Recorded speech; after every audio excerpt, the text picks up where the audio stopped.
this sort of thing, as a fork, you know. So again, this is a sort of classic imagery of the witches, and by implication, the use of substances as part of the process of their involvement with their pact with the devil.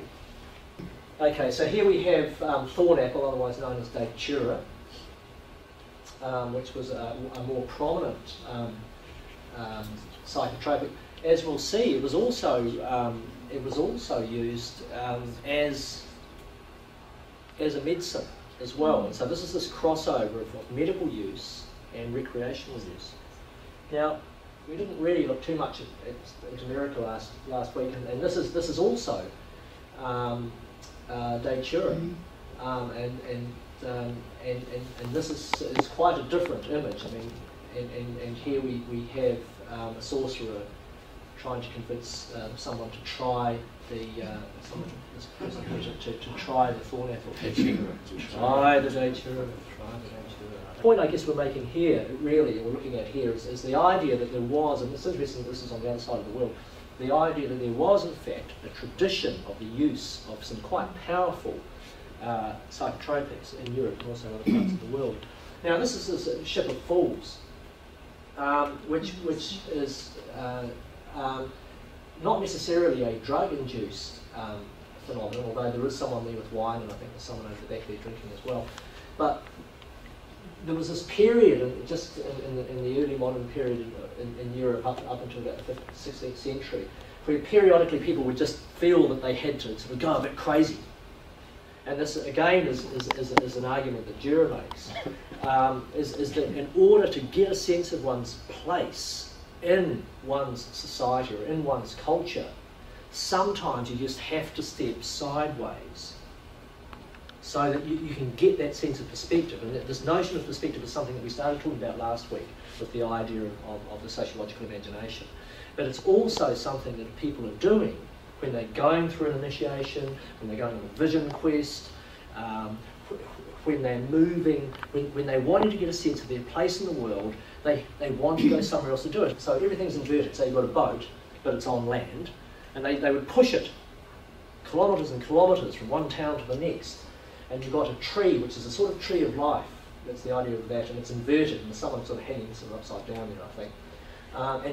And so they're all doing things back to front, and it's this notion of inverting their culture. And one of the arguments that Dürer makes is that this is something that people feel they have to do, and that one of the ways of doing this, one of the means by which this kind of experience can be achieved, is through the use of substances. And so while you might have a highly ritualised process, like the New Guinea Highland process that we looked at last week, you also have these kind of chaotic processes which seem to just sort of stand right out, you know, left field. Having said that, and just thinking about the New Guinea scenario, what were they eating? They were eating cassowary feces. You know, this is an inversion of your diet, or at least you'd like to think so. I don't know how tough things are. I mean, you'd like to think that, oh, not feces. But, you know, so there's this notion of inverting culture, okay? And this is something that Dürer argues is part of the experience of substance use. There was, in this same period also, there were these treatises on a variety of substances. Of course, not all of them were psychoactive, because of course there was a huge amount of plant lore and knowledge that had built up over decades, centuries, millennia even, that people in this time were privy to. And these were accumulated, this knowledge was accumulated, and these were published and provided, you know, a variety of options for people.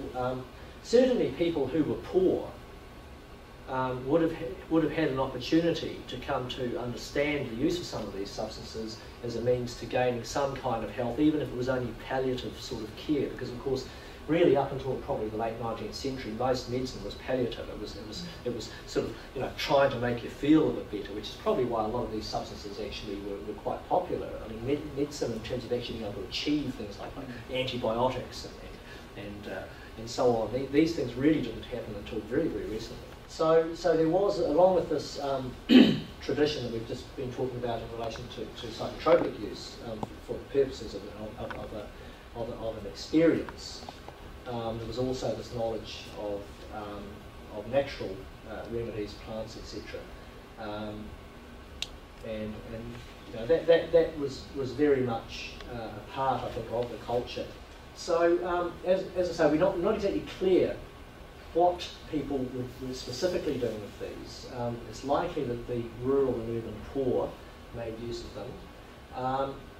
Probably a quite significant one is this idea of being an alternative to food, because it wasn't necessarily the case that the European world at this time was a time of plenty. There was plenty of times when it wasn't.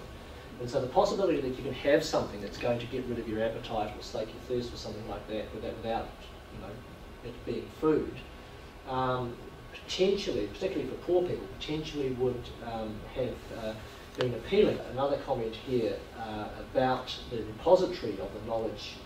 We talked a bit about this in relation to Paleolithic and Neolithic last week, with the idea that women were doing the majority of foraging and so on, and a lot of it would be plant gathering, and that the kind of body of knowledge that women would have built up over millennia would also probably have been reflected in these times here.